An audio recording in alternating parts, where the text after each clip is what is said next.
You need to think about what's realistic compensation for the value of the skill that you have. What else are you bringing to the table alongside your service that's making you a valuable player and worth paying more for?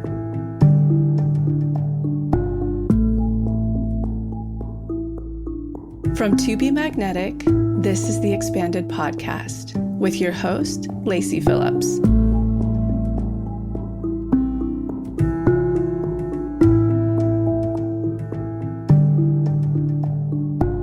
As the leading destination for neural manifestation, we dispel the woo-woo in order to help you create real, tangible results based on neuroplasticity, psychology, epigenetics, and energetics.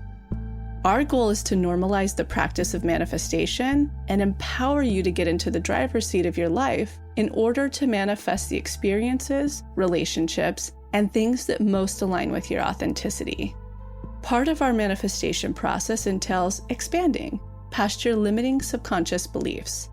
Therefore, by tuning into this podcast with interviews from experts, thought leaders, spiritual teachers, scientists, and those with neural manifestation success stories, you're starting the process of expanding your subconscious in order to see to believe that anything you desire is possible. And by pressing play, the process begins.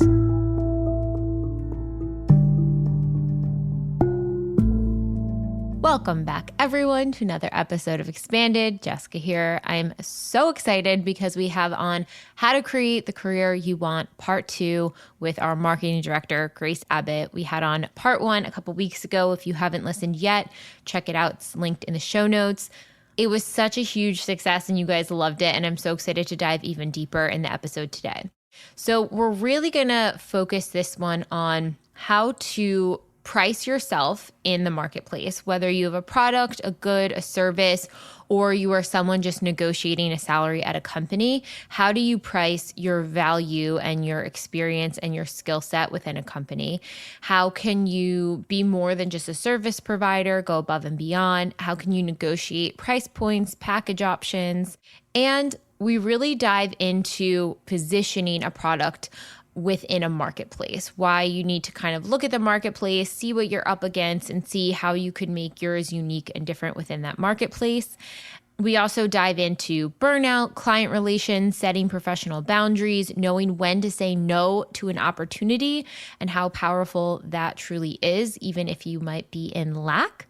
And stay tuned for the end of the episode. We are joined by attorney and founder of Framework Law Group, Grant Atkinson, who is going to pop on and give us all the tips and tricks and insights of when to start an LLC, trademarks, copyrights, what contracts to have.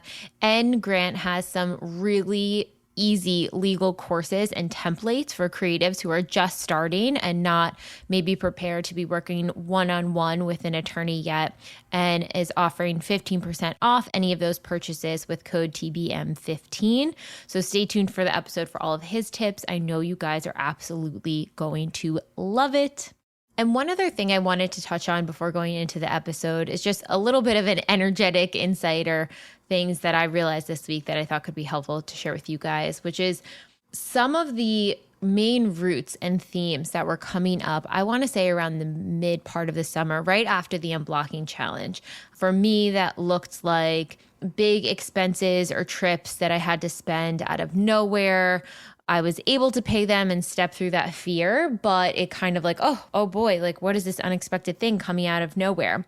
And at the time I journaled on what it felt like and how I was able to pass the test.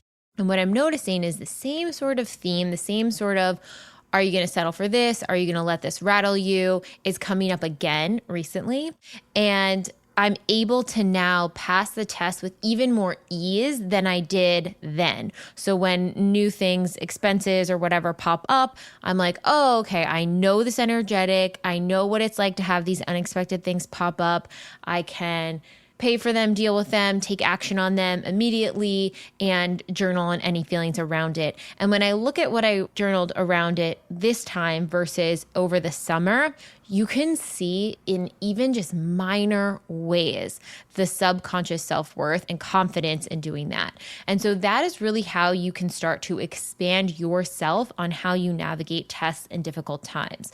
I think, astrologically, I read somewhere that when you go through periods of retrograde, you go through them, once as you're going through the retrograde, and then the planet comes back around the other way. So you almost are like facing similar themes.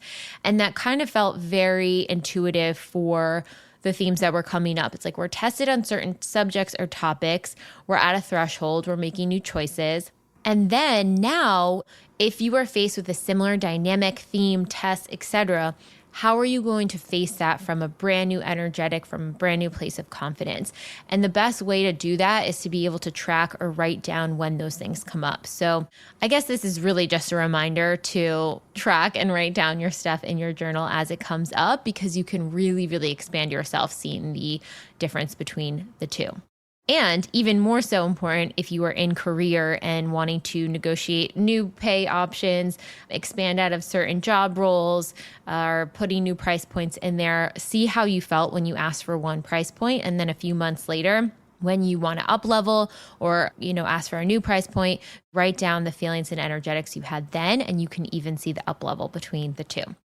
And before you jump into the episode, I just wanted to let you know that our pre-sale is available for our Resentment Digital Masterclass. So if you missed the LA Magnetic Meetup where we taught all about resentment, we have a digital version masterclass where we're going to walk through all of the elements that go into resentment, where it shows up in our life, how to clear it, what it might be blocking, a brand new DI, brand new journal prompts, a sabbatic experiencing exercise from Janelle, and tips and insight and teachings from all the coaches, as well as Janelle Nelson. So if you are interested in that, that is on pre-sale now, and you can check it out in the show notes, and it will drop on November 10th. Without further ado, enjoy the episode. And now, a word from our partners. I wanted to share one of my new favorite products from Bond Charge, who recently rebranded from Blue Blocks, a company that you've heard us talk about many times, who covers all of your wellness and lifestyle products for the modern world. So you've heard Lacey and I actually talk about this in previous episodes, but I'm obsessed with their ice roller. And here's why. There's so many functions for this little device. It's a little roller that you put in the freezer, and then whenever you want to use it, just pull it out. You can use it on your face, your skin, etc., and then pop it back in the freezer. But here's the way that I use it that I think is just game changer, and I feel like I'm at the spot every single time. So if you are someone who ever does your own facial massage, or you feel your face get puffy, your skin get puffy, puffiness under your eyes, maybe you use that ancient technique of the gua sha. One of the things I used to do with all of that is I would put my stones or anything I would use on my face in the freezer to make them cold. But the thing is, they would lose their chilliness within seconds. The more my hand would touch it, the more it would start to warm up. And so this ice roller completely fixes that problem because it stays freezing cold the entire time you're using it. And you can just use it lightly along your face to help depuff, move the lymph around, really get your skin tightening, firming, glowing, bring circulation to your face. It's like a whole facial just in one little roller. And the other thing that's so cool about it is I like to use it if I have a headache, or if I just worked out really hard, my face is so hot, or it's been so warm the past few weeks in Los Angeles. So it's just a nice cool down. You can roll it on the back of your neck. And the other thing that's really, really awesome about it is cold therapy now is having more and more research behind it, and it really helps to calm the nervous system. So if I feel my nervous system getting elevated, I'll take out the ice roller and roll it especially really slowly across my forehead, across my third eye area, my temples, my neck, everything. And it just calms everything down. It slows it down, drops me into the present moment. It's such an easy little tool to have in your tool belt at home, and my skin feels amazing from using it. So I highly recommend. It is one of my favorite products from them, and I cannot stop using it. And we have a discount for anyone looking to purchase any of the Bon Charge products, including their blackout eye mask, their sleep glasses, their blue light blocking glasses. And you can use code MAGNETIC, all capital MAGNETIC, for 15% off. Or you can go to boncharge.com/pages/magnetic and receive 15% off your total purchase. Again, that's code MAGNETIC, MAGNETIC. Enjoy. As you guys know, we are huge fans of Beekeepers Natural over here at To Be Magnetic. The propolis throat spray is on lock with me wherever I go 24/7, just helping to boost my immune. They are an all organic, natural bee products company that really helps support our brain, gut, health, immune, etc. One product I've been leaning on a ton as we've been gearing up for a brand new launch for the To Be Magnetic community is their Royal Jelly Brain Fuel. So oftentimes when I'm in states of intense stress, my brain is so active during the night that I have a hard time falling into deep REM sleep. And whenever that happens, I know I'm going to wake up with brain fog. And one of the best, cleanest ways I've found to clear brain fog is with this Royal Jelly Brain Fuel. It is a proprietary potent blend of royal jelly and adaptogens that really help cognitive function. So as you might remember from my episode with founder Carly Stein, royal jelly is an incredible brain food. It helps support the brain in neurogenesis. So it's just creating new neurons. It's clearing out the old ones and bringing in new ones. They also have Bacopa monnieri in there, which is an adaptogenic herb that enhances brain function, supporting the brain's ability to learn and retain information. And they also have ginkgo biloba, which is another herb that boosts blood flow to the brain and helps with learning, focus, and memory. So all of these things together work as a powerhouse to support your brain in a way that doesn't give you jitters. You're not shaky, whereas like some other brain fuels will add that to you, especially if they have caffeine in them. This is just a very clean way to enhance your mental clarity and focus. And so what I'll do is when I wake up with that brain fog, there are little vials, there are 6 in a package. I'll take maybe a third to a half little sip of them and then have my regular morning routine, breakfast, food, etc. And within a half hour already, I notice an immediate difference. It's like a strong alertness, a feeling like the brain fog has completely subsided, and I'm able to power through the day with flow and confidence. And the other thing I love, like all other Beekeepers Natural products, this is made with completely clean ingredients. Keto, paleo, gluten-free, natural, third-party tested, no artificial colors, preservatives, fillers, alcohol, gluten, GMOs, pesticide, refined sugars. It is completely clean. It is the best way to support your brain, especially on those days when you have a lot of stress or maybe you didn't get the rest that you needed, and really helps to reset you and completely change your day ahead. So if you want to try out the Royal Jelly Brain Fuel or any other Beekeepers Natural products, you can use the code TBM to get 25% off your first order. That's TBM for 25% off your first order. Or you can go to beekeepersnaturals.com and use the code TBM to get 25% off your first order.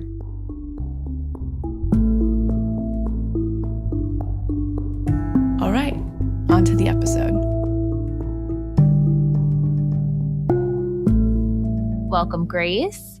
Thanks. So excited to talk more about this. Okay, so this is a big question we got from everyone is how to best price your service and value based on billing or hourly. How do you price yourself for growth, but also competition? Basically, like how does someone recognize what their value is in the marketplace when they're starting off and then as their business evolves?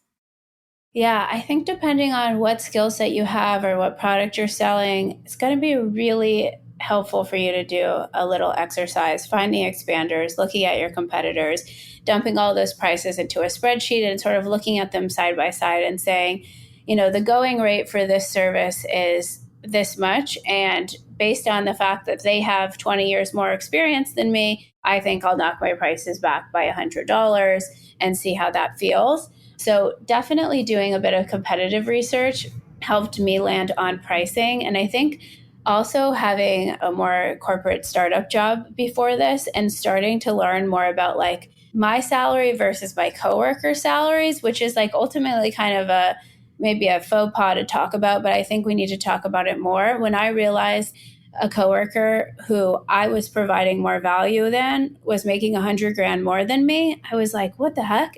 How is her perceived value more than my perceived value? And ultimately, I had gone into the job at the time and I said, I want to make 60K. And I was making 40K before that. So that felt like a big jump. But what I didn't realize is that I probably could have said, I want to make 150K, and they would have said yes. But I said a lower rate. So of course they were like, 100% we'll give you 60K, you know?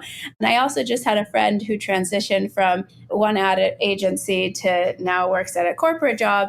And she just really went in guns blazing, double her salary at the last job. And they just said, okay, because she valued herself that high. And I don't think that's a rule or something fixed that happens, but you have to be willing to sort of like look at the landscape of what other people are being paid in those positions with your similar skill set, and then be willing to price yourself accordingly rather than just saying arbitrarily, maybe it's $50 an hour. You know, it really takes some research to hone in on what that price is. And you don't want to start yourself too low to the point where you're never going to grow to the rate you deserve. If I started offering sessions for $25 and then suddenly they're $500, that doesn't make any sense. So I think even if you want to be modest about your starting rates, still don't be selling it for peanuts, because if you're trying to say, oh, well, people can't afford this, they're not the people that should be buying your product. You know, you need to be finding a market that can afford your product at the price it's worth.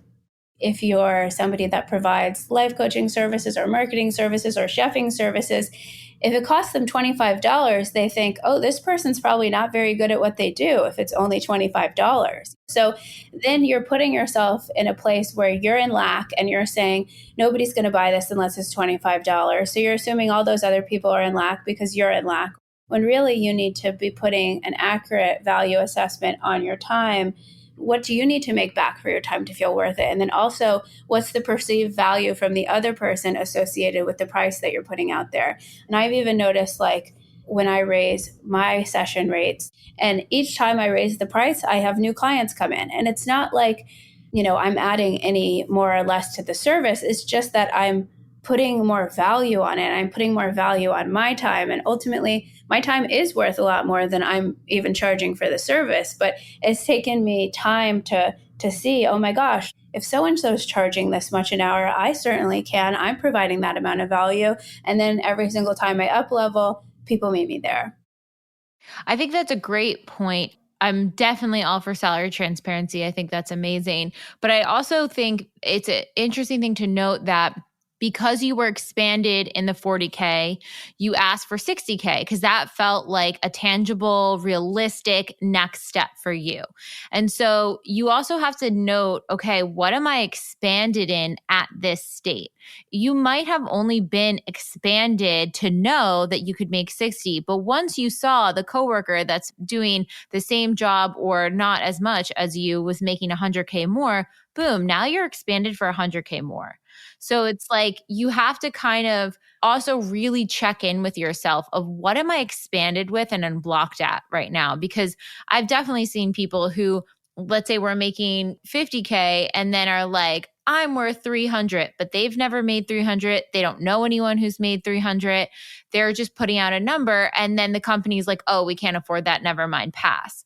And so it's like you have to really know and stand by the price point that you're putting out there. Because the thing is, if that person really believed that they were worth 300K and the company only could afford 150K, they would walk and go find another company that could pay their full rate. But because they were wanting a job that was higher than 50K, now they're really bummed out because they lost out on this opportunity that maybe would have paid them more than their 50K from before. So you really have to check in with where is my mindset around this and how much I can get paid and where I'm expanded at? And how can I keep expanding? How can I know it doesn't have to be small nominal increases at a company each year? What are other paths to revenue, whether it's within the company or in your own business? I think that's really, really important. And I will say, you need to think about what's realistic compensation for the value of the skill that you have. So something like responding to customer service emails is a lower value than coming up with a new name for a company, right? Because ultimately that new name for the company may make them millions of dollars, and a customer service skill is something that a lot of different people could do. However, if you have the customer service skill, be more than an executor.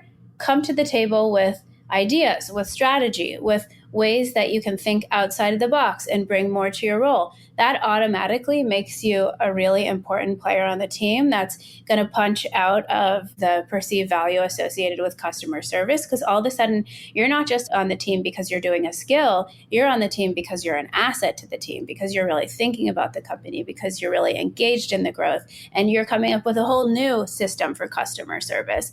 Also, if you're a freelancer or you have a side hustle and you're figuring out how to price your product, even if it's a product like the candle example, right? They're not only paying for the candle, they're paying for great customer service. They're paying for quick delivery. They're getting it within a week if that's possible. They're paying for the amazing unboxing experience and the education that comes along with the candle. They're paying to be a part of the community that you've created around this new non-toxic lifestyle that includes this candle. So think of all the surrounding value. That's not just the input-output of what is my service worth. What does that product represent? What else are you bringing to the table alongside your service that's making you a valuable player and worth paying more for? I mean, if you just really do market research in this, you can see how different things can have a higher price point value versus others. I always think about, what is that one hand soap that's like $60? Oh, Aesop?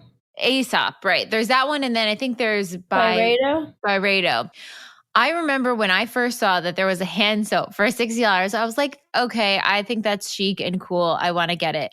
And then I saw the price point. I was like, that's ridiculous. I pay like $3.99 for hand soap. That's organic and natural. I could make hand soap at home. Why would I ever pay that price for that? That's wild. But then I saw it again and again and again. The value of it wasn't the hand soap. It was to have this nice, luxury, incredible smelling item that looks chic in your bathroom. So now the value of that soap isn't the soap, it's like a decorative piece. It's status, right? Yes, it's status. And especially the Byredo one for me, I'm like, that looks so chic. I like the style of it. And so now it's like, I'm not just paying for the contents of the soap, I'm paying for the container, I'm paying for the way it makes my bathroom look. And now I understand why the value costs that much, or they could charge that much, or they're able to charge that much because of what they've built up around each item. So you have to also think of it that way. How can you position your item to be more than just that one piece if you're going to charge a high price point for it? So that comes down to increasing the perceived value around your product, right? And that applies to all different aspects of business, of products, of services. So for instance, the To Be Magnetic workshops, we all know they're amazing tools for helping you manifest, unblock limiting beliefs. They include DIs and journal prompts and teachings and the sense of community, blah, blah, blah. But to somebody that's never heard about it before and they're not totally bought into all of those aspects yet, they haven't been steeped in the community, what is the value perception around it for them? What do they really want that you're meeting a need for? Is it that they really want a relationship and they see your product or our product as the ticket to getting them the relationship? That's what increases the perceived value of your product to them, is the fact that it's going to help them get a relationship. So interesting to think about. First, I definitely need a good product to back up what I'm charging for and the fact that people are buying it. But now that I am totally confident in that this is a great product or a great service, I know I can deliver. Now, how do I have the price match the value that the customer is associating with it so that I can make more money so that they'll appreciate it more? And the hand soap one is really interesting. You're basically paying for the plastic with the printed label on it and the fact that a couple of people that you admire have it in their bathroom. But that's enough for people to want to spend the price point on it. Well, I will say also with the hand soap, is I've noticed other luxury retailers carry it. So I'll notice my favorite coffee shop will have it in there and they have a really cool aesthetic in their coffee shop. Or a really nice hotel will carry it. And times that I've used it, the smell is incredible. Like it smells so, so good. But that's what sold me. If I use the hand soap and it disintegrated and didn't smell nice, I wouldn't see the value. It has to also deliver on the back end too. Totally. And it's about the sensory experience you had with the hand soap. You're at this coffee shop surrounded by cool people working on their laptops and you're so motivated. And then you have this experience of washing your hands and smelling the soap. Or like maybe you stayed at an amazing hotel somewhere and you used it and that smell brings you back to that place. There's a lot of different factors, but even like the sensory experience is also worth paying for, 100%. I think that's my human design gift is smell. So I think positioning is really, really important when it comes to that too. Okay, someone said, I find understanding value and pricing so hard, especially with intangibles like health, wellness, mindset coaching. There's so much noise in the coaching world nowadays. I find it really challenging to ground energetics with more tangible, measurable, structured aspects to business. So how can someone, taking all this wisdom that we've just shared about pricing, okay, they go to the marketplace. People charge anywhere from free $99 to $1 million for one coaching session. Where the heck do they fit in the marketplace? How do they value themselves? And what's going to be that story they tell with their marketing? Like, what would be some advice for this person? I think, first of all, we all need to have a better relationship with the fact that our time is worth something.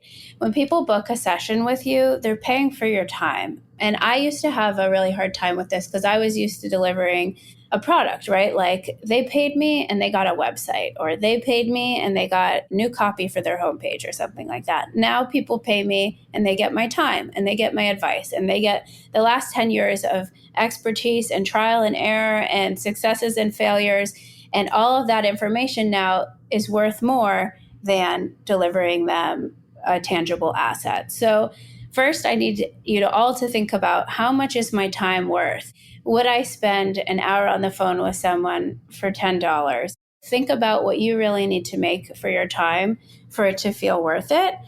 And sorry, just to interject there too, it's not just the $10. It's for your time plus what you have to put in taxes, the time it costs to do things on the back end. If you have like an online booking service, if you are paying someone else to help schedule for you, if you have an assistant, if you have a website that you pay for, all of that is part of your cost of doing business. So if you're charging $10, all of your costs of doing business are not going to be matching up to that. You have to keep that in mind too.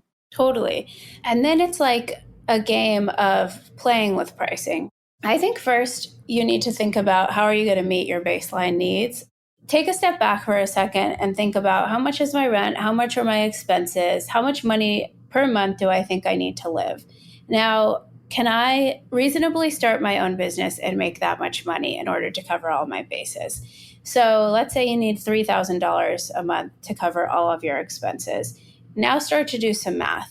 If you did X amount of sessions for $500, how many sessions does that equal? How much time does that equal? Now, let's say $500 feels way too high because I'm brand new. I haven't done any coaching before. What does it mean to have coaching sessions for $100? And sort of like back out of it from a math perspective until you land in a place where it's like, okay, I'm going to be able to deliver on 30 sessions per month for $100. And that will allow me to cover all of my expenses. And then you kind of start from that place and then you can build from there. And once you feel really confident that I can meet my baseline expenses doing these coaching sessions, then you can raise your rate and you'll have the confidence to do that because you've demonstrated mastery over the lower price session. You've showed yourself you can take care of yourself. You've covered all of your bases. That's great. The other thing to think about here is maybe you could get 10 clients for $500 a session, but maybe it's way harder to get 30 clients at $100 because that's just purely more volume. I think you need to think about who's in your network, what do you feel like they could pay? What would you be able to confidently tell them your prices are without totally shrinking or cringing at yourself? And there's times where I've altered my prices based on what I know a company can afford. Like, I'm not going to charge Apple the same price as I'm going to charge a small business owner, because I know Apple has unlimited resources and they're used to paying a lot more expensive rates to get the services that they want. That's their expectation. So why would I start myself down at a low rate if I know I can deliver exactly what they need and they're going to pay someone way more to do it? Versus the small company where, I know they can only afford this much money. So am I willing to make it work for them? For that much money, does that mean that I'm cultivating a new skill set, that I'm getting to start and finish a project, that maybe I'm putting their logo on my website or their name on my resume? So all of those factors I just talked about are worth thinking about when you're trying to figure out what you should charge. But just think, like, if you're charging less than like $50 for a session, are people going to value that as much as they're going to value something that's $100? Because maybe that low price point just indicates I'm not confident and I'm not good at what I do. You have to also think about when you're valuing your time, like say an hour for a session, think about all the other things that go into a session. Like I even think about a therapist. A therapist has to do, if they have their own practice, billing on the back end, scheduling. Then they're also prepping for the client. They might have their own therapy session where they're debriefing about the client. There are all these extra hours added in so they could show up and deliver the best therapy session for that client. So factor all of that into your pricing model as well, because you don't want to, yes, get paid for that session, but then think of all the other hours of sort of like free labor you're not considering there. And think about the hundreds of thousands of dollars that person spent on school or education. Mm-hmm. So if you're experienced, people are paying for my 10 years of experience. They're not just paying for an hour of my time. So it becomes a value thing versus a time thing. But if you're new, if you don't have any experience, then you need to work on getting experience, right? You need to do those sessions for free. You need to take on jobs that are going to allow you to learn new skills. You can't just like come out the gate and be like, it's $500 to talk to me when you don't have any experience to back it up, because people are paying for your experience and your expertise. So I think sort of parallel pathing, like I'm not going to charge dirt cheap for my work because energetically I know I'm worth more and people are going to perceive my value as higher if I charge a reasonable price for my services. But also if I need to get experience to legitimize the fact that like this is my path and people should pay for it, then make getting experience your priority before you're thinking about pricing. Okay, so for the person who, let's say, has their business up and running, it's been going for some time, they're ready to price up perhaps, or maybe just expand their business. How do you say no to people who are not willing to meet, let's say, either your new prices or maybe this client just doesn't feel aligned at all? How do you start bolstering this trust muscle once you have a little bit of traction as a business owner to not just say yes to every single opportunity that comes your way? Yeah, this one was really hard for me. And for the first couple of years as a freelancer, I would say yes to everything. And it's sort of like dating. You see the red flags at the beginning. Maybe this person is over asking, or they have no boundaries, or they're really disorganized and you have a sense they're never going to get back to you, or they're going to change what they want a million times. All those red flags that you experience like on the first or second call are going to be the reason ultimately you want to end the relationship with them. So it's really important to start to notice them and say no when those red flags arise.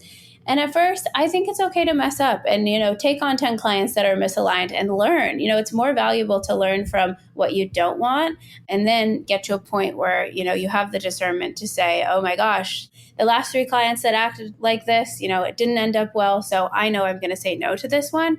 But I think let me get back to you and think about that. Saying that is like a really great way to give yourself some space to take a step back. Maybe you've had an initial call with the person, you know what they want, Do I want to take them on as a client? Is this someone I want to have a relationship with? You need to give yourself some time to sort of like feel out the energy there. Think about past situations. Look at the red flags that are presenting. Think about how excited you feel about working with them. And I heard a great tip recently that was like, if you wouldn't do business with them for your whole life, don't do it for a day. So really think about what's the longevity there. For how long would I be willing to work with this person? Like, am I going to get to the end of my rope within 6 months and then I'm not going to want to work with them anymore? Maybe that's a sign that you shouldn't work with them to begin with. So really kind of taking time and space to feel it out and knowing that if I say I'll get back to you, it doesn't mean I'm going to lose the client. Because I think sometimes when somebody says they'll give us business, and especially as we're starting out, you want to jump right away and be like, okay, great. Like, how do we lock this down? And that's, again, scarcity mindset, right? There's not another client coming. If I take my time and think about this, they're not going to want to work with me anymore.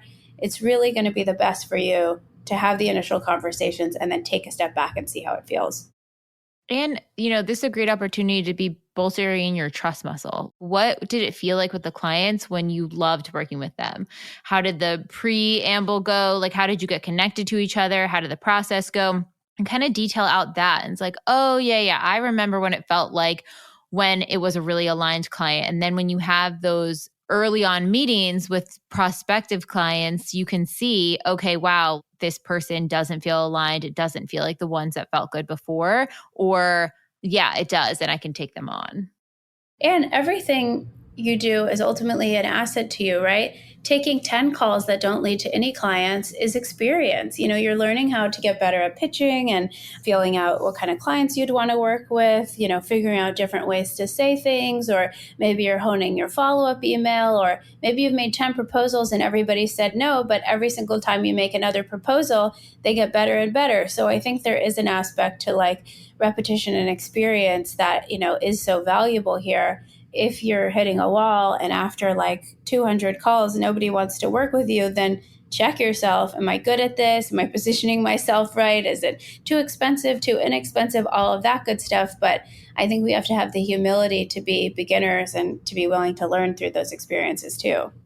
And then ultimately, I think if the client is not a right fit, you can send them a really kind email and say, I so enjoyed speaking with you. I don't have the bandwidth to dedicate the time and attention your project needs right now, but I can recommend you to someone. Recommending clients to other people is the best you can do. And what I've realized is nobody really cares about you. They want their service done. So I used to have this like sense of ego. If I pass on this, am I letting them down? Do I have to say yes because I kind of led them on the call, but now I realize I don't want to do it. And then I would say, oh, I can't do this, but I can refer you to my friend. And they were just as happy to be connected with my friend. And then I realized it had nothing to do with me at all. People want the service done. They want their coaching session. They want their candle, whatever it is. And they're happy to get it from wherever they can get it. So you don't need to get so attached to like people pleaser or this idea that you have to be the delivery vehicle for that. Such a good point.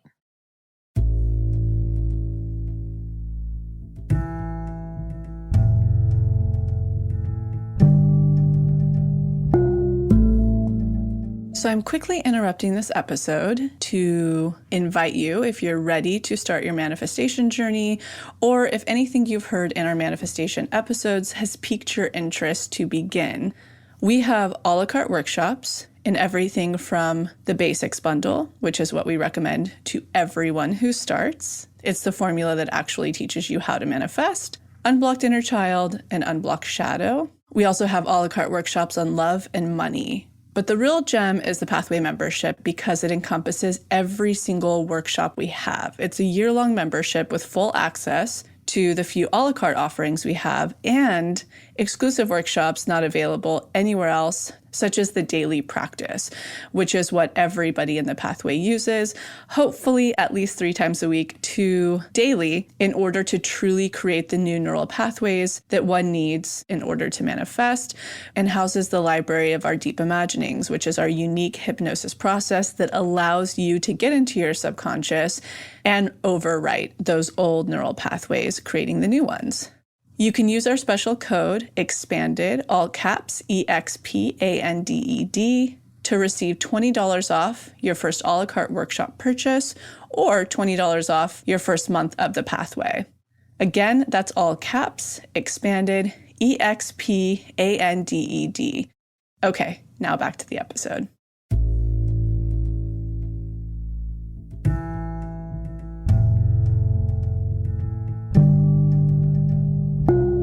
Okay, pivoting a little bit, what about burnout? Because I know a lot of people who are thinking about starting their own businesses, are tackling their own businesses. There's this image in our head that you literally have to burn yourself out, work 60 hours a week, especially when you're just starting or transitioning over, or even your full-time job plus a side hustle, you'll have to burn yourself out. So this one person writes, I have a successfully built business as a freelance writer that allows me the freedom I crave when I was working a 9-to-5. At first, I wanted to prove myself that I could make as much money as I did as a salary employee, and I was able to reach that goal. But I burned myself out along the way, saying yes to everything, sometimes resenting projects I signed up to do.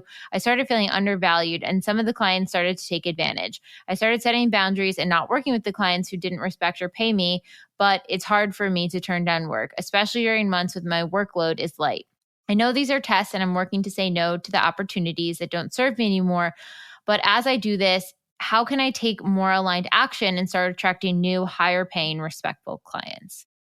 I mean, I feel like I had this identical experience just with a different skill set. And I definitely became, addicted to the idea of like, I'm going to make even more money than I am at my job prior. And I met that goal and I did. But then it was like, you didn't want the momentum to stop. So you never stopped saying yes to things. And again, that's lack mentality in its own way. Being able to take a step back and kind of take inventory and say, okay, if I need to make $8,000 a month, that's an arbitrary number. How many clients would I like to work with? Maybe it's 3. Okay, could 8,000 divided by 3, could I get all those 3 clients on a retainer for that amount of money? And can I get them to sign a 6-month contract? So I think in a way you need to zoom out, think about what's your financial goal? What do you want your lifestyle to look like? How much time do you really want to put in? And kind of design what that framework would look like and then start pitching yourself that way. So instead of just taking calls with all these people and saying yes, you can say, look, I just instated a new policy. I have 3 spots available per month. It's a $3,000 package. It includes this much time and energy. If you want to work with me, you can sign up for the package. If not, I can refer you to somebody else. And coming at it from that lens is going to make you seem so much more professional. It's going to get you the clients that you want within the framework that you want to get them in. But it's hard to just like have these conversations with people and then sort of finagle some sort of proposal together if you don't actually know what you want, how much money you want to make, or what you want your life to look like. So I would recommend taking that step back first and figuring out what your ideal work situation would be, time-wise, package-wise, financially, lifestyle, and then plug clients into that instead of shaping your life around client needs. That's a great one. That is a really, really good tip. Have you ever experienced burnout on clients or with certain projects or things where you're like, whoa, I need to take a step back? And how did you manage that? Oh yeah, 100%. I mean, so many clients I've worked with, I experienced tons of resistance. I don't want to do the job. Hours before, I'm like scrambling to get the work done or whatever because I just didn't want to do it anymore. And what I realized was I was delivering in the wrong way. For instance, I was signing up to make like strategy outlines where I would have to think and put ideas in a document and organize the document for people. And I would really procrastinate on making the document for people. And then I realized I'm so good on the phone. So I just transitioned to having phone calls and recording the phone calls. And that's the same exact thing, right? They're getting the strategy, they're getting the advice, but it's delivered through a different medium, the phone call versus the document. So I think sometimes you can think about like, is the delivery vehicle in the way of me doing what I need to do? And can I change that so that I can deliver the service that I know how to deliver, that I know I like delivering, but it comes in a format that's more enjoyable for me to do? So I think pivoting systems has helped me combat the burnout, the resistance in a way, because, it also takes me way less time to have a great phone call with someone than it does for me to spin my wheels for days thinking about ideas or what I want to do or what I don't want to do and ultimately getting it down and presenting that and X, Y, and Z. So I think that's definitely a good tip. I think when you're reaching the end of your rope with a client that you don't really want to work with anymore, wrap that project up to the best of your ability. Leave everything in a really nice place. Get them all the assets they need to carry it out internally or to hire a new contractor. Refer somebody new. And if you need to tell a little white lie about it, maybe you're saying, I've taken on a new client and I don't have the bandwidth for this anymore. Do it in a really nice way. And there's nothing wrong with you having to end the client relationship if you're not excited about it and it's not working for you anymore, because if you don't like it, they're going to find somebody else who's jazzed about it and who's going to do a way better job. So it's actually kind of selfish for you to keep working with them if you're not even into it. I love the idea of understanding the medium in which your burnout facilitates, because I think that is so, so true. Like there are certain things, for example, even in podcasting, I really understand how to structure and edit an episode. I know where the lines need to be removed. The wording can be removed to be more concise. Things need to be played around in the order. And I can and have edited many podcasts myself, but I get so burnt out in the editing process. Having to physically go in there and sit for every single pause, et cetera, whatever, is just so mind-numbing to me. So I delegated. Like when I was finishing my podcast, I was outsourcing the editing at the end. And then when I came into TBM, I was like, I'm not editing. I will produce and do all the other stuff, but that's not going to be on the docket. I knew anyone that I was working with that I would not take on that role. So it's knowing, okay, I can post produce, I can sit and give my editing notes by listening back to it in real time, but I'm not going to be the one sitting there and editing because personally that burns me out too much. So it's like really knowing you can be good at something, and is the medium in which you're delivering that skill set burning you out, or are you more valuable in a different way of looking at it? And I think a lot of times we're also doing a lower value skill than the one we have to offer because we think we need to do it all ourselves. Just like the example you gave of maybe it's not the best use of my time to try and do accounting when I could hire an accountant. I got to the point where the strategy and business development work I was doing was worth a lot more time and energy and money and value than my graphic design work was. But I was clogging up all my time with these little graphic design projects that I didn't really like, that I wasn't paid enough for, when really I could outsource that or recommend they hire someone else and focus completely on the strategy work. So I think also as you start to hone in and figure out what your number one core value skill is, the highest use of your time and energy, lean into that and try and delegate all those little things that are taking up time that aren't a very good use of your time and that are just making you hate your job because now you're doing all this busy work that you're not excited about anymore. Okay, let's do a couple little rapid fire ones for anyone out there of specific tips. So your favorite platforms for freelancing? I use this platform called Bonsai. It's hellobonsai.com. We can link it. And they have great contracts, invoices, proposals. Everything is on a digital page that you can send out to people so they can pay directly with their credit cards or accept the invoice. And then everything's kind of there in one spot. And that was sort of my magic tool when I started freelancing. I didn't even necessarily have a website going at the time, but just being able to send someone an electronic proposal that they could accept, makes you look so much more legit. So I would definitely check that out. And then when it comes to building a website, I always recommend, if you're new, just build it on Squarespace. You don't need to spend money on a developer or build it on Shopify or WordPress or anything more custom. It's only a couple $100s to get all set up on there. They have great templates and you'll be off. Just get something up there and go from there, and don't get paralyzed by perfectionism. And then what about scheduling apps or services? Which ones do you like for that? Yeah, so if you have something where someone's booking sessions or paying for your time, Acuity is great. And, that's what we use for the TBM coaches. That's what I use for my personal booking service. It also is a Squarespace company, so it integrates with your Squarespace website. I also like Calendly, to sync all of your schedules in one place for people to schedule meetings with you. So we'll definitely look into those too.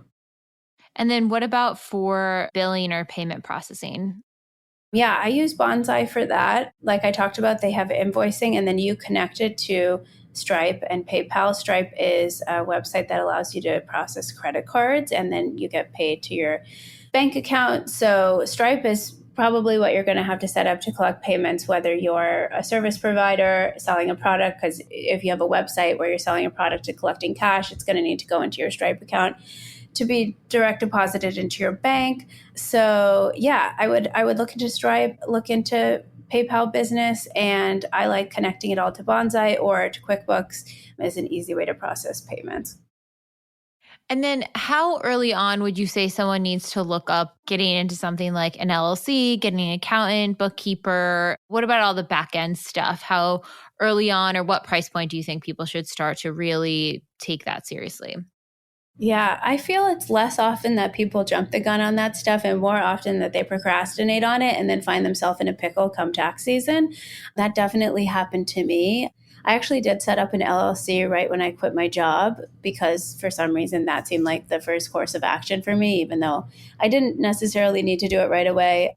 But I didn't even think to contact an accountant until it was literally like December 31st. And my mom was like, "You've made all this money. What about taxes?" And I was like, "Oh no." And then I had like a fire drill with my accountants, having to get them all this stuff last minute and going through all my credit card statements and all that kind of stuff. So I think the biggest advice that I would give is just to keep track of everything in a spreadsheet. Keep track of all your business expenses, any tools that you're using for work, any meetings you're having with clients, any gas that you're using to get to the location. You can also write off a portion of your apartment or your house as your office space. That's an expense.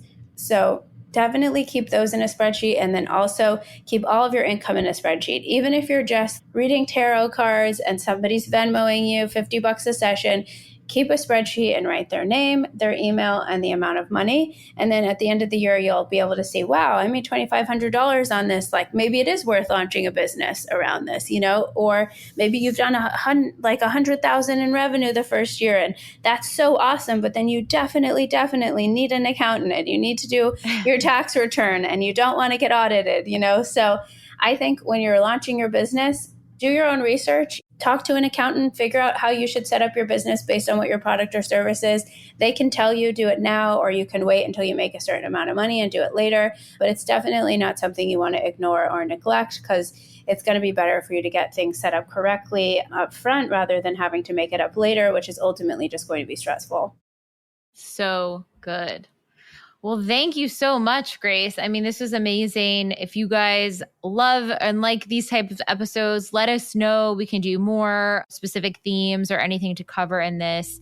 Thank you so much. Thanks.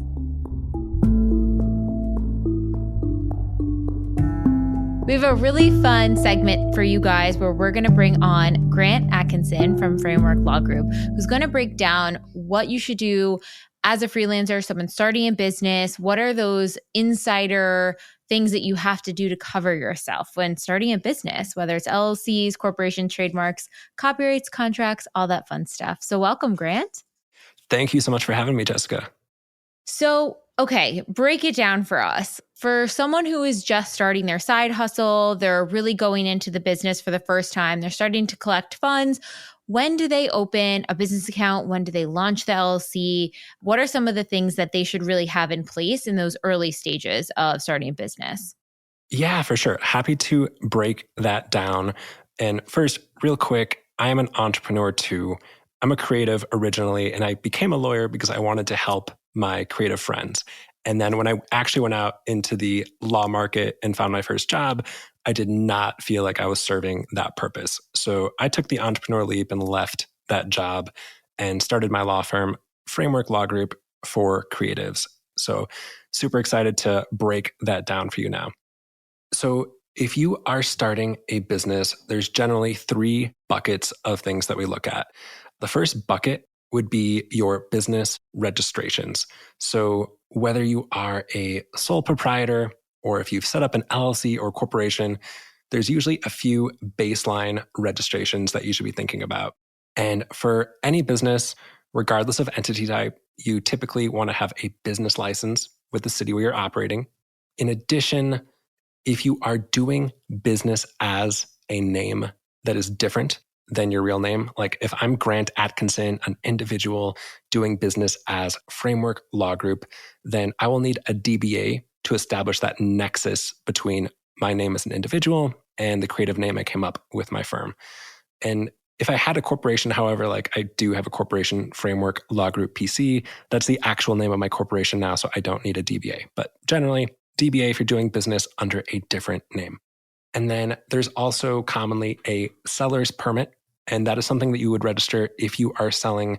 Usually physical products is the bright line rule where you need to get that registration in to make sure that you're paying appropriate sales tax when you're selling those products. So at the base level for any business, you should be thinking about a business license, maybe a DBA, maybe a seller's permit. And there can be some advantages to switching over to an LLC or corporation structure to limit your personal liability on the business. Generally, if you have an LLC or corporation and the business has damages, you're not going to be personally liable for those. And there also might be some tax benefits. If you're making a reasonable amount of money with this business, then you can work with your accountant to make certain tax elections, and you might be able to save money by channeling it through an LLC or corporation. So for the LLC, is there like a certain monetary number where it's like if you're making under this amount, wouldn't necessarily recommend it, but if you're making over this amount, then yes, you should absolutely look into it? Totally. Great question. So yes, there is the minimum $800 per year franchise tax in California. So whether you're making money or not, they want you to pay that. You can generally get it waived in your first year, at least right now. As far as the timing, probably the bare minimum would be like in the 30K plus a year range. Often I hear it in the 50K plus range. I mean, I think once you're getting closer to six figures, it's much more likely they're going to recommend it for tax reasons. But again, the tax reasons are just one reason why people set these up. They also set them up to limit their personal liability, protect their home, protect their car. If you have business partners, it's usually a lot better to run the business with an LLC or corporation so you don't end up personally liable for something your business partner ends up doing. Or if you're taking on investors, or if you just want to look and feel official and commit to this business, there's a lot of reasons why people will set up a separate business entity. But yeah, tax-wise, usually like 50 to 100K accountants will start making that recommendation. And then what would be kind of tier two? Like what even about trademarks or registering different parts of the name or aspects of the brand? Or let's say someone starts a podcast, like should they get that trademarked immediately? Should they try to grow that a little bit? Where do you recommend people on that end? That is a perfect segue into the second bucket, which is protecting your intellectual property. Trademarks protect your brand identity. So that can be like your business name, logo, slogans, any unique product names or a podcast name. That's all subject to trademark protection, meaning that you can stop other people from using a similar name in connection with similar services. You can have some common law protection to the name just by using it. So even if you don't have a registration, if someone else starts doing something similar, you can bark at them. But in my experience, we have a lot less success stopping infringers without an actual trademark registration. You'll be in a much better position to defend your brand and stake claim to your names if you actually have a registered trademark. And that is something I would typically recommend doing as soon as possible because you don't know when the infringement's going to pop up or when someone's going to try to steal your name and you end up in a dispute. So the sooner you get that in, the better. And you have a really good Instagram reel on this, but if someone does infringe upon it, what's kind of your protocol or how do you guys handle dealing with someone who might be taking your trademark? Yeah, so if someone is infringing on your trademark or copyright or any other intellectual property, then typically we will send a cease and desist letter demanding that they stop using that content immediately. And in my experience, when our client has the trademark registration, they've got clear priority to the name, usually the other side gets advised to back down and comply. When there's more gray area, we don't have a trademark registration, there's arguments about who was actually using the name first, then things can kind of drag along and sometimes the other side starts trying to go on the offensive. So more reasons to be buttoned up in advance if you can. Okay, so what else is in that second bucket that would be necessary to look at? Yeah, so another super common type of intellectual property for creatives would be your copyrights. And that's any original creative content that you make. So that can be videos, audio, text, graphics, your podcast show, your e-courses, pretty much anything original that you create is subject to copyright protection. And like a trademark, you can have ownership to a copyright simply by creating it. So right now you are creating this podcast. You can own this podcast just by creating it. If someone else were to use it without your permission, you could send them that cease and desist letter and demand that they stop. Some of our clients get buttoned up in advance. They copyright at least their most important creative content so that they are ready to go with that. Others rely on the common law ownership. And if something comes up and we send the cease and desist and they don't comply, they will get that registered and then we'll continue going after them. So another area that you can protect and stop other people from using your original creative content. And then what else might be categorized in this bucket? Yeah, so a few other ones that I can just touch on briefly would be your likeness, your trade secrets, and patents. And likeness, every individual has a right to their likeness. You have a right to tell people when they can and cannot use your likeness, especially in connection with certain commercial things. Typically, you have a right to stop someone from using your face and name in a commercial advertisement unless they have your permission. On the flip side, if you are using a model or a guest or someone else's likeness in connection with your content, it's good to get their permission in advance so that there's no ambiguity that you have rights to use that. Then trade secrets, those protect valuable information that have value to your business because they are a secret. So that can be things like your email listserv, your secret recipe for the consumable products or cosmetics or whatever it is that you make. And these don't actually have registrations. You protect them simply by keeping them a secret, which means don't make them publicly available. And if you do need to tell your staff or a vendor, then make sure that they are bound by confidentiality so that they cannot steal your trade secret information. And the last one, briefly, patents, that protects things like inventions, which can be commonly like utility gadgets. You come up with a new cool gadget invention that might be subject to patent protection. We probably don't come across too many patents in the creative wellness world, but sometimes people have something and that can be subject to registration and protection there too. And then what about certain contracts? Do you recommend people have a certain contract when they're in agreement for how things are going to be invoiced, or a contract on negotiation of terms of services? Or let's say someone is a consultant and they have consulting calls booked. Do you recommend they have an agreed upon contract that says, cool, I'm going to provide these services for this amount of value, and these are the stipulations around it, and you agree to pay at this time, et cetera, et cetera? Totally. And you're doing a great job teeing up my 3 buckets. Yeah, the third bucket. Oh, amazing. I know we didn't even talk about this, but yeah, the third bucket is contracts.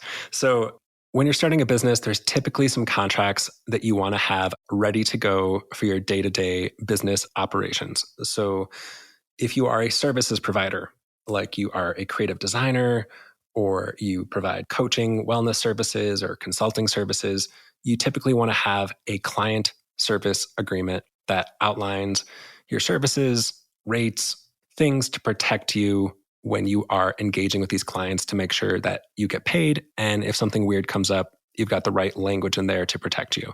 And then if you are hiring any workers, like you have employees, or you're working with a vendor who's helping build your website or your brand or whatever, you will want to have a contract with them confirming that you own all the content that they make, payment terms, other general services, deliverables, making sure everything is super clear there with them. And then if you have a website where you sell products or services, or even if it's just like a business portfolio landing page, it's best to have terms of use and a privacy policy for that site so that when you are transacting with customers and clients on your website, you've got a clear contract with all of them there. The last super important one that comes to mind would be if you have a business partner. That's a really important time to make sure that you're clearly on the same page about who owns what % of the business, how decisions are made, what's happening with money. We see a lot of conflicts happen with friends who start businesses together and they don't want to be weird and have a contract. So they just kind of like go blindly into this. But then it turns out maybe they weren't on the same page, or things happen, things go wrong, and suddenly things blow up and we're like, okay, where's the contract? And there was none. And that's never helpful. So I would say, even if it feels weird as a creative to present a contract to your client or your business partner or whoever, this is a really good opportunity to align with them and just make sure that you guys are actually on the same page.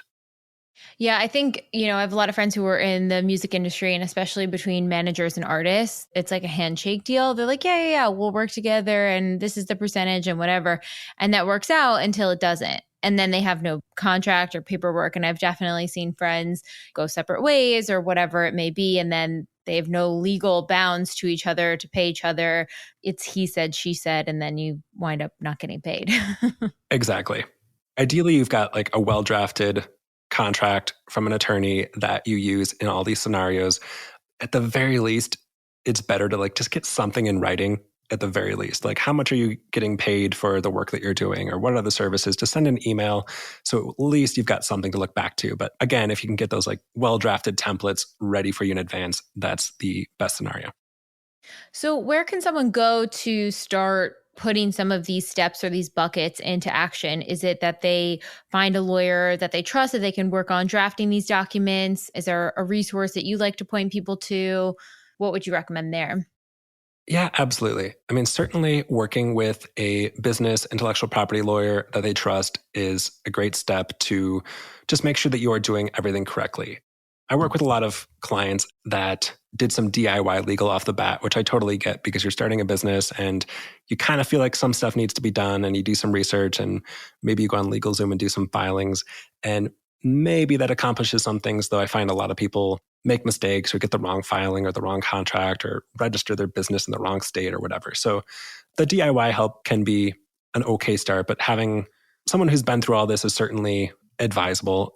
And I mean, to that end, we do free consultations for anyone who's looking for help with their business. And we kind of walk through these 3 buckets as they relate to any creative's business and then figure out what the best projects are for them. And then we can take care of it as needed.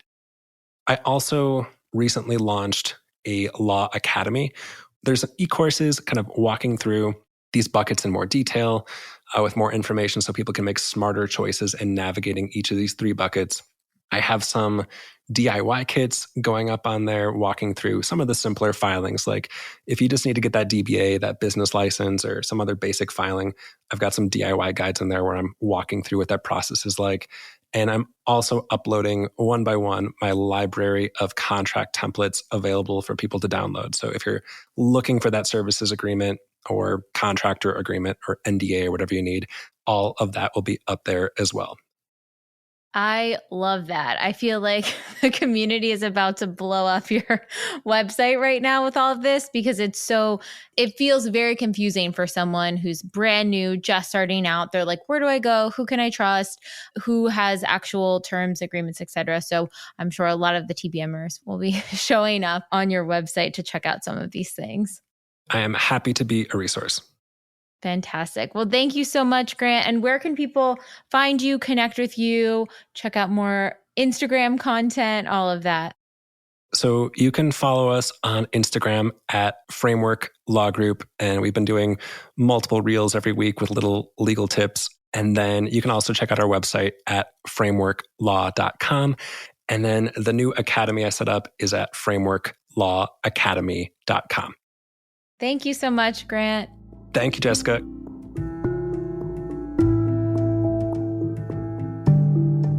Thank you so much for tuning into the episode, and I hope you enjoyed it as much as I did, we did. And in case you're not totally ready to join the pathway yet, I wanted to share a few of our free offerings that I'll often suggest to people as a little bit of a blueprint to get them started on their manifestation journey.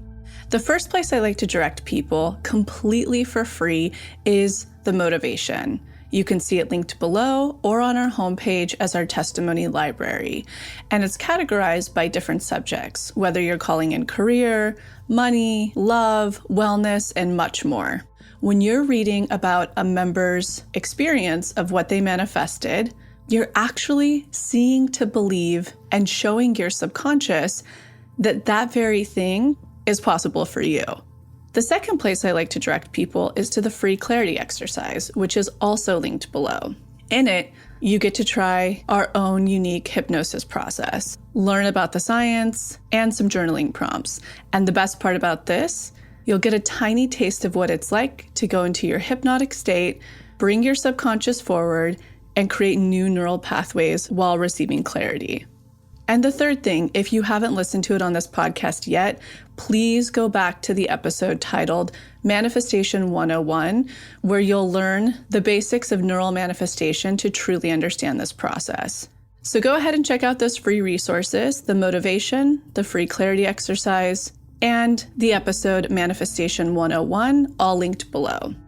And in an effort to make sure to have representation in this process series, go ahead and submit any process testimonials you have, especially to our LGBTQ+ community, our BIPOC, as well as the Ys, which is anyone in the community who is 45 and over.